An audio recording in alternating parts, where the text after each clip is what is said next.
Hey, man. Hello. Welcome to Fight Week. How you feeling? Feel great, thank you. Feel great? Yep. Excited to get back in there. Excited to be in Ohio. Yes, exactly. And I heard this crowd, yeah? Yeah. Yeah, I missed it. We've asked a few of the guys about that today. Is there any way for you to tell how much you've missed it until you get out there on Saturday night? I don't know.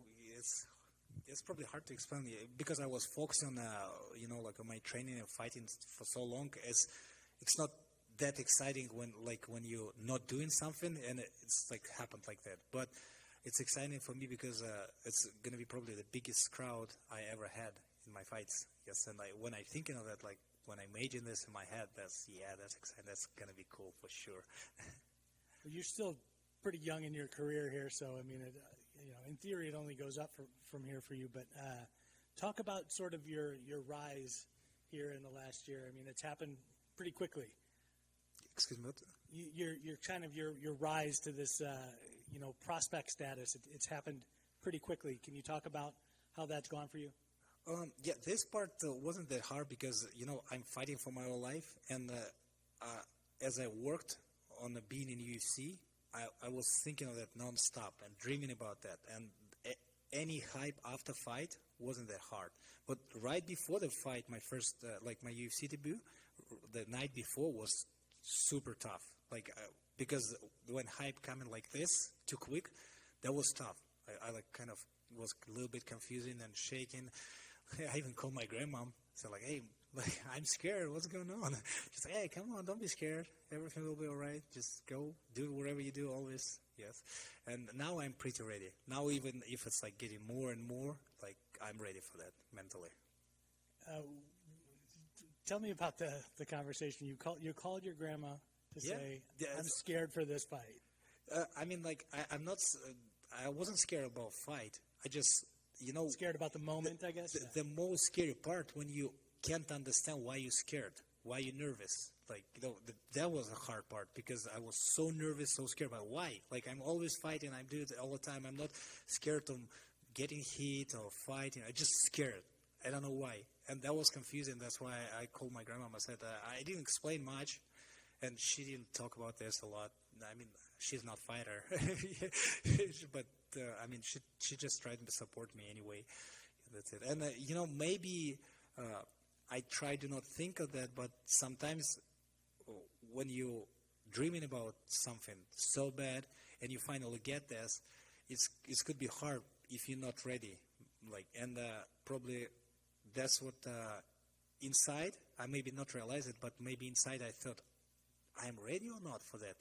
Yes, finally I have that. It's cool, but do I ready? Maybe I'm not, and maybe that's start bothering me a little bit. When you went out there, obviously you seemed very ready for it, right? Yeah. Talk about that and kind of having that sort of behind you now and having the pressure of that debut behind you, and now you can just kind of look forward. Yes, now much easier to not overthinking of that because when it's happened first time, I was overthinking of everything, all this hype, or should I show everybody yes, it was an accident, why I'm in UFC. Now I don't worry about this anymore. This won't bother me. Now I'm just do my business. I'm businessman here. When you thought early in your career about how your career might go, did you think that this would be how it would happen for you? That you'd get to the UFC this quickly, and that I guess that you'd be on this solid of a run this early on in your career? Yeah, yes, of course. That's almost everything what happened. I expected that. I was dreaming about that. And I try every time when I passed any goals, I try dreaming even bigger and bigger. If you dream not big enough, you just bullshit. You won't reach any goals. You have to dream big and bigger and bigger. That's only how you can climb up. So you mentioned climbing up and getting bigger. Talk to me about your opponent, and he seems like he's kind of the next step up in level of opponent from what you just had.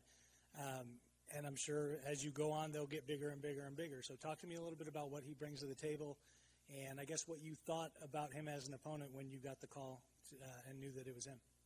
Oh yeah, that's actually I think it's a great matchup. Like UFC really know what they do.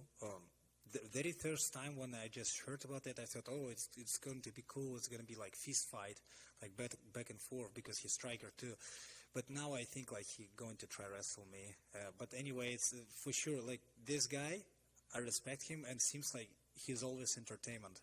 Every fight doesn't matter he losing or winning, he always entertainment and he always fight against anybody. Like doesn't matter who he going to fight, who he like I mean he tough, and I like this. I believe it's gonna be a really good fight for me and good experience.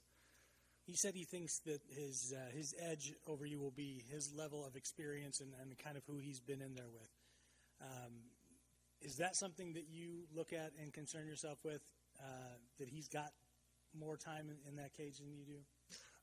You know, yeah. If we say about MMA world, I don't have like that big experience, but I work with a great team, maybe the best team in the world, Team Alpha Male, and I mean, we work so hard on this like MMA aspects, all wrestling, grappling, jiu-jitsu. And if we talk about fights, come on, guys, my first fight was in 2002. Like, I mean, my fight experience, like, so big. That's what I'm doing my whole life. And I don't think it's really enough and super new for me. Appreciate it. Thank you, man. Thank you. Viacheslav, how are you? You talked a little bit of Team Alpha Male. How much does it mean to have guys like Uriah Faber in the room, helping you? Obviously, you've got great striking, but being in the room with guys who are so well-rounded, so experienced, what does that mean to you? Oh, it's mean a lot. I'm so like thankful. I mean, I'm so happy. I'm part of exactly this team, and as more I'm living in Sacramento, I realize like, oh, I'm in the right place. I work with right people, and actually everything what we used to talk about happened. Just, I mean, you know, I even feel like Uriah know about myself more than I do. I mean, and also. When we talk about wrestling and how I feel in a fight, usually it won't surprise me that much because that's how I feel every single training in the Team Alpha Male. Everybody wrestle me every time. What does a regular training schedule look like? Obviously, you know, it might be more wrestling heavy, more striking heavy. What does a regular week look like to you? No, usually it's it maybe a little jiu-jitsu drills in the morning. It's a regular class. It depends what day is it. Like sometimes it's MMA, sometimes it's just wrestling, sometimes it's just striking. Like Monday it's MMA, Tuesday it's wrestling, Thursday it's striking, and Friday it's wrestling again. And also I do some extra classes or extra work, like personal work with coaches.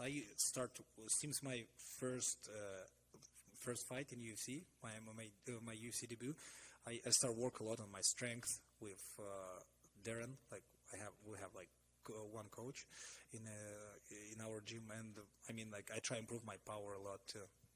Speaking of Darren's, how are the rounds with Darren Elkins and stuff like that? Is he as crazy in the gym as he would be in the cage?